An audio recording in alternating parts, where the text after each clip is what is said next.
Hello दोस्तों, नमस्कार। अगर आप लोग भी खेसारी लाल यादव का फैन है तो आपके लिए बहुत बड़ा गुड न्यूज़ है। जी दोस्तों, अगर आप लोग भी खेसारी लाल यादव का फिल्म का इंतजार कर रहे थे, वो फिल्म है लाडला टू। जी दोस्तों, उसका रिलीजिंग डेट सिनेमा घरों का आ गया है। जी दोस्तों, अगर आप लोग हमारे चैनल को लाइक सब्सक्राइब नहीं किए तो करके जुड़ जाइए ताकि भोजपुरी खबर सबसे पहले आए। जी दोस्तों, और लाडला टू फिल्म का मैं आप सभी को बताऊंगा इसका रिलीजिंग डेट।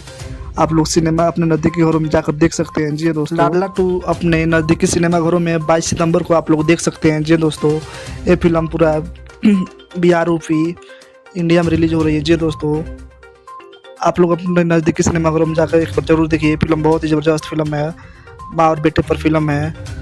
इस फिल्म का नाम है लाडला टू। जी दोस्तों, आप लोग समझ सकते हैं। और इसमें काम किए हैं खेसारी लाल यादव के बेटा ऋषभ यादव। जी दोस्तों, उसका चार्ज लिए हैं फिल्म का काम करने का 50,000। जी दोस्तों, और हीरोइन में नजर आएंगे मेगा श्री और हीरो में नजर आएंगे खेसारी लाल यादव। आप लोग अपने नज़दीकी सिनेमा घरों में फिल्म देखना ना भूलिए। जी दोस्तों।